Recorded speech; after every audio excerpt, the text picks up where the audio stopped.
Hello friends, welcome to my channel Technical Arcade. Myself Arnab Kundu. Today I will discuss wrapper class in Java. So I will discuss elaborately. So go to the computer screen. Today I will discuss wrapper classes in Java.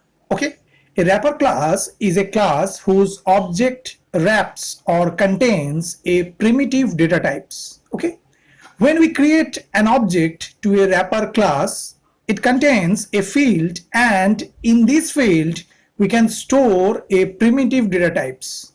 Okay, in other words, we can wrap a primitive value into a wrapper class object. Okay, and according to this picture here shows the primitive data types and their corresponding wrapper classes.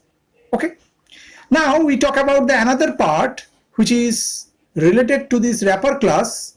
One is your auto boxing and another is your unboxing. Okay, so at first I will discuss the auto boxing.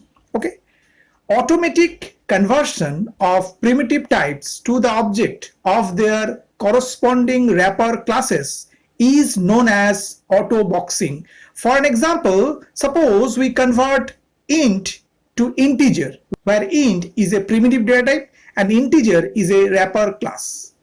Same way, long to long and double to double, etc. Okay, now go for an example of auto boxing. Okay, so at first we take a class. Suppose the class name we are providing here test, and the modifier should be public. And within that class, at first we are defining our main method. So public static void main, and within that we are defining string args, means string array. And now what happened here, we at first write a primitive data type int a equal, suppose the value is 50. Okay, now we define the wrapper class integer, and suppose we write here a1 equal a, simple.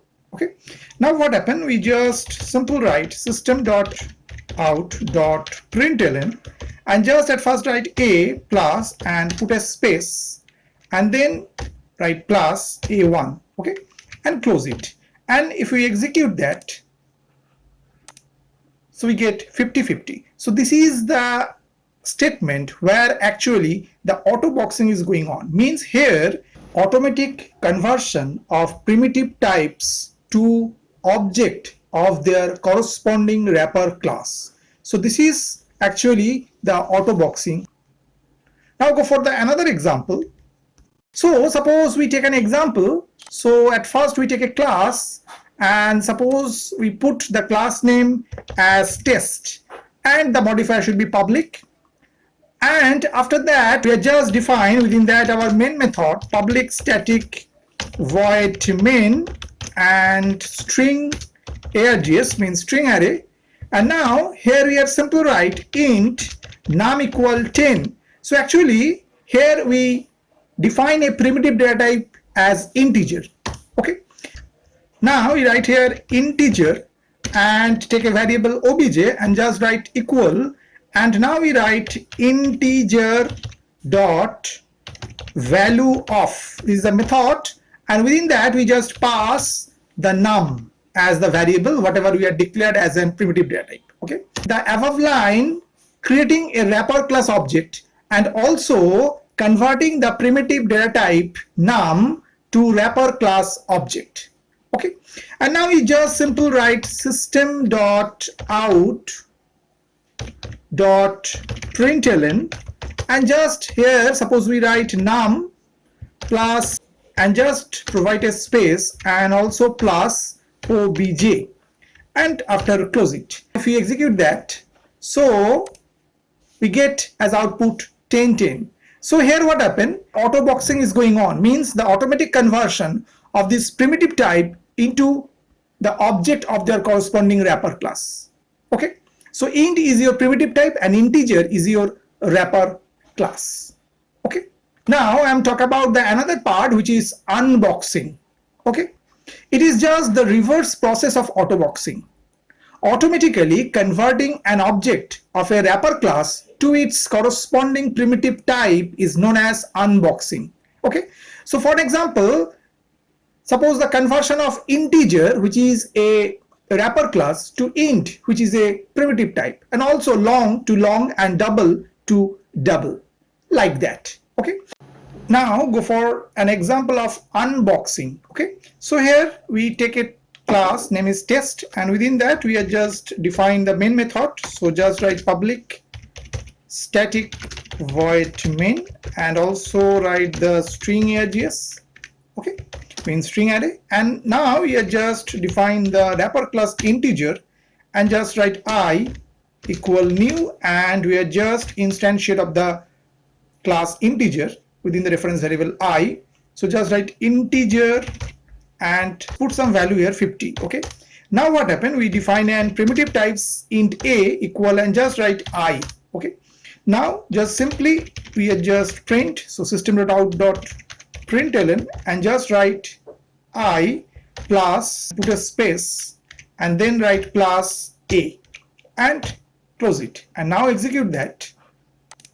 So you get the result 50-50. So this statement actually provide your, so here what happened, automatically converting an object of a wrapper class to its corresponding primitive type. So this is actually the unboxing, and it will print the 50-50. So this is the example of unboxing. Okay, so go for another example. Right here integer and take also the obj, and after write new integer, means here obj is your reference variable, and integer, and suppose we send here the value is 10. Okay, actually the above line creating a wrapper class object. Okay, now we define a primitive type, suppose int num equal, just write obj dot, and after we use the method int value. Okay, simply like that.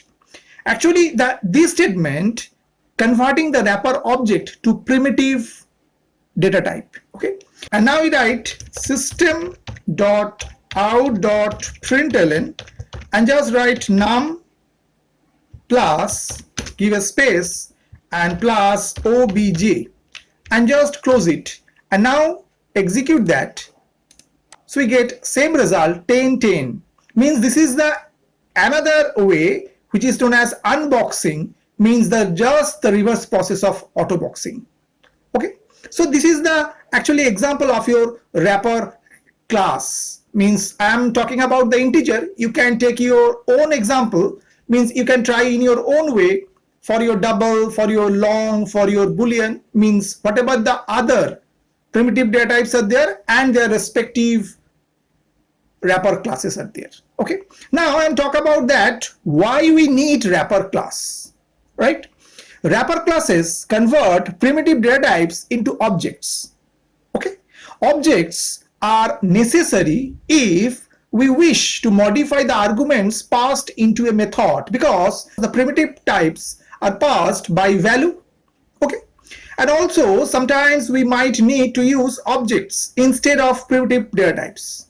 Okay, in such cases wrapper classes help us to use primitive data types as objects. Okay, and another part is there, we can store the null value in wrapper object. Okay, so according to this example, int a equal null, this generates an error because the primitive type when we define equal null, it's an error. But if we define integer a equal null, it runs perfectly. Okay, should remember another thing, primitive types are more efficient than corresponding objects. Hence, when efficiency is the requirement, it is always recommended primitive types. Okay, I hope you have understood today's topic. For more videos, keep watching my channel Technical Arquin. Thank you and bye bye.